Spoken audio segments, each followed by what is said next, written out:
Yeah, I just wanted to do a little video and show the tree climbing equipment I use regularly.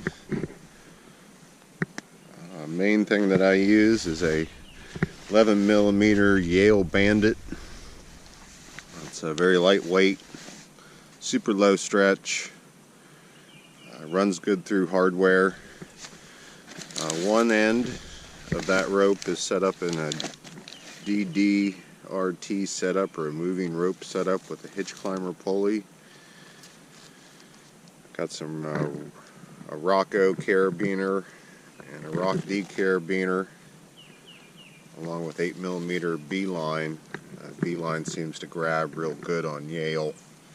Really like the Yale rope. It's camoed, low stretch.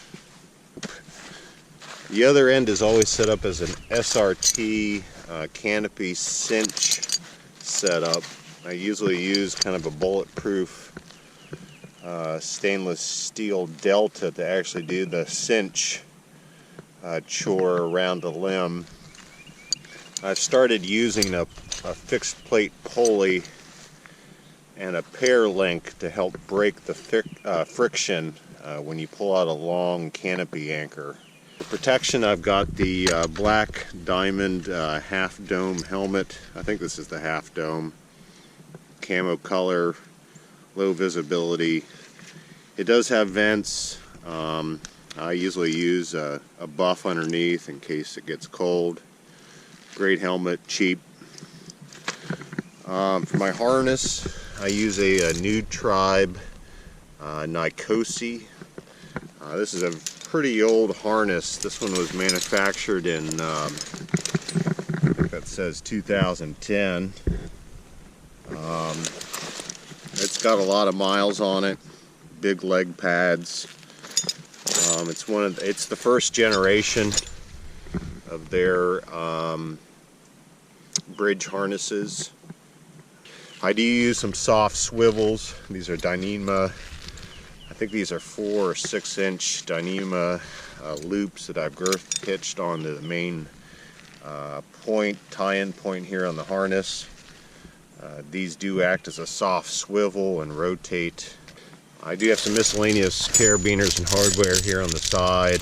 I do use the Petzl Roll Clip Z sometimes to get a little mechanical advantage. I mostly lean towards the Rock Exotica carabiners, just because I prefer the gate action. Onto the throw line, I do have a Shakespeare older fly reel. This is an auto rewind. This has been restrung with, I think this is 1.5mm throw line. This is the 1837 model. Very nice, bulletproof, heavy. You could probably find something lighter on the market. The big thing is the rewind function and the capacity of the reel to hold enough throw line. I think I've got about 50, 60 feet on here. I'm thinking about downsizing that throw line to some 1mm Dyneema fishing line to get some more capacity on there. Great setup. I've stolen that from several veteran climbers. I have a small hank of throw line here. I will take that up if I'm planning on doing traverses.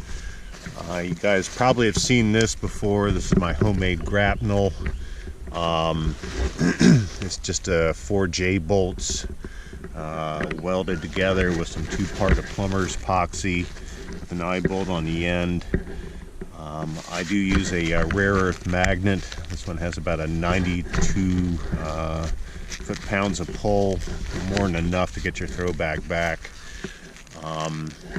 The rare earth magnet's about $15 off eBay shipped. This here was probably $10 with stuff made from Lowe's or Home Depot. A little bag to put that traverse assembly together. For the main climbing portion of the system, Usually for SRT I use my Hitch Hiker. This is set up with a Sterling RIT hitch cord, which works very well with the Yale Bandit. I usually just use the standard hitch that Ropetek recommended. This is the Generation 1. I do have the, I think this is called the Hitch Hiker holster. This helps to tend the device. I am going to be trying out a Trango Cinch on my DMM hook line. And this is pretty much the same operation as a Petzl Gree 1 or 2 or Petzl Gree 2 Plus. I have this paired up with a Rock Exotica carabiner. ISC fixed plate pulley paired up with an older Petzl Basic hand ascender. Very lightweight. I really like this setup. I stole this from another YouTuber.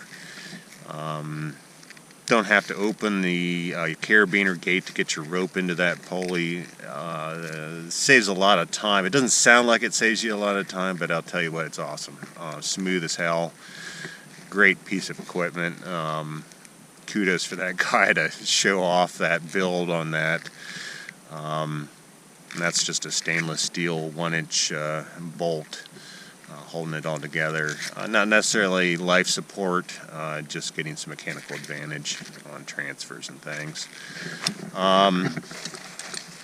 The other part of my normal rope walker system with the Hitch Hiker is this really old Petzl hand ascender. It's attached to a homemade foot loop with some hardware pieces from on rope, preventing me from having to do any sewing.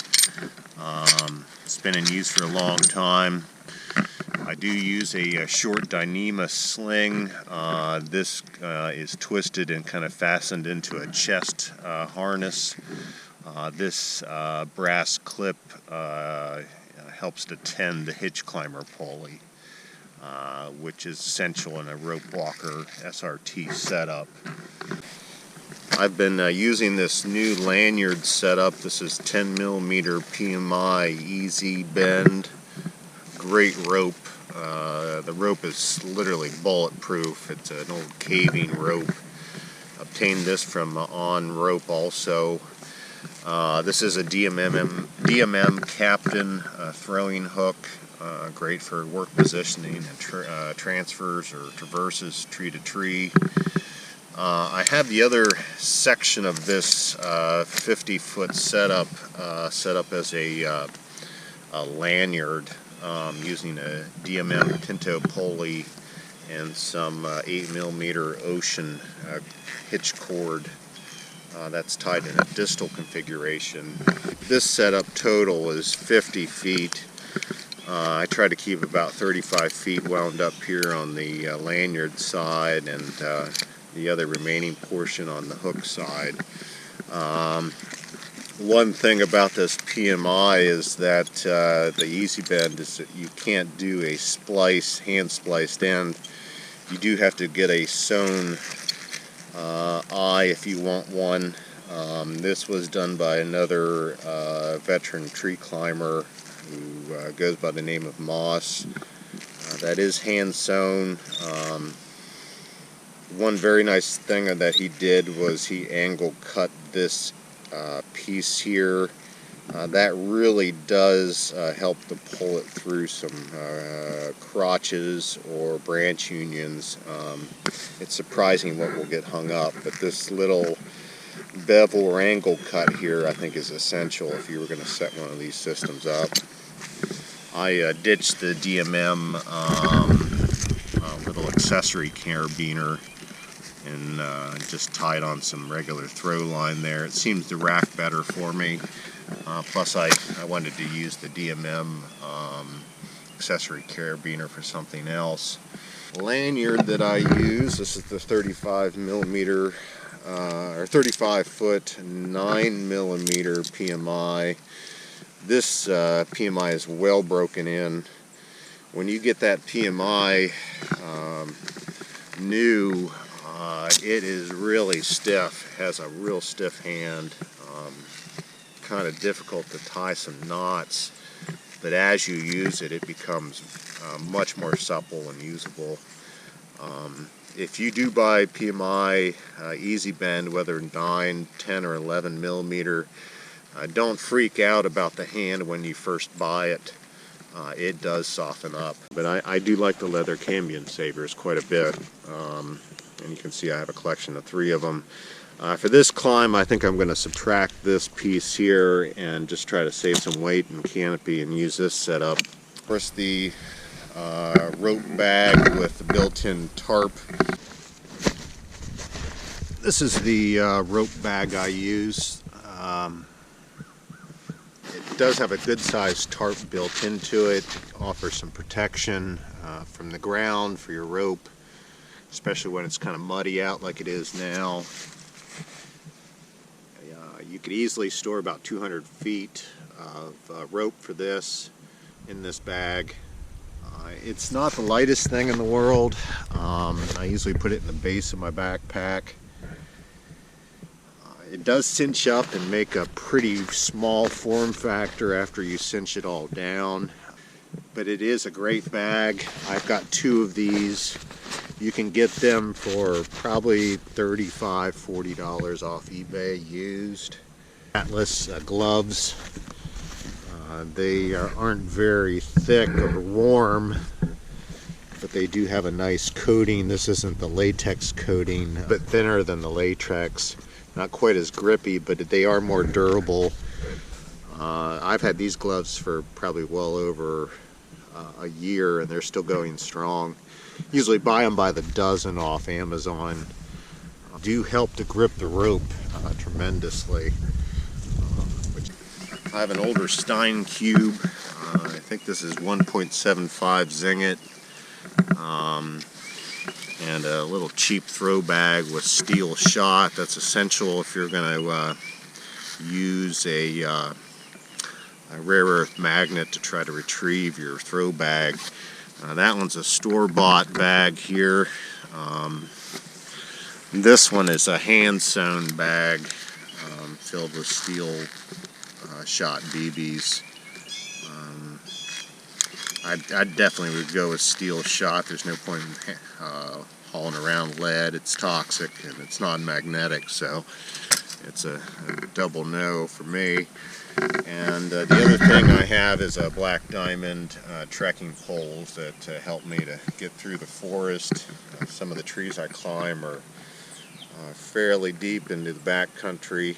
These suckers will help you be stable on the trail and haul the 40 plus pounds of equipment without too much trouble. It really does help to transfer a lot of the weight down to the ground and take it off of your back and knees. I also have a Black Diamond backpack here. This is a 65 liter. It's been a good backpack for me. It does have a rotating or pivoting hip belt. This top brain portion here can be removed. It is helmet compatible brain or lid, which is real nice. I think it's essential if you're going to be carrying a helmet. You can get that helmet right in that there, right in that brain, and you can put your brain bucket in your brain. So that's a great way to carry your helmet. It does have room to strap a sleeping pad or something else on the bottom. Pretty stout backpack. I've been beating the heck out of it for about a year, maybe a little bit more. It does have a trekking pole holder system. Usually I'm using my trekking poles, so I don't use that. But you can strap a big shot pole on there, which I've done before, and carried that into the backcountry. I have the Throwline cube, if I am going to carry one, right there between the main body and the lid, the brain. It seems to stay there pretty well. You could tie that or lash that on. Silky Zubat hand saw when necessary. That thing is razor sharp. Blade replacements are stupid expensive on these. If you take care of it, the blade will last a long time, but it is a very nice saw. Pretty typical setup that I use to do the canopy cinch. I have this pull line that I leave in the tree here. This is just some cheap yellow poly cord from the box store. It goes up over a limb about 70-75 feet up there and comes back down. I've got the other end right here, and that will allow me to pull this thing up and not have to mess with the throw line.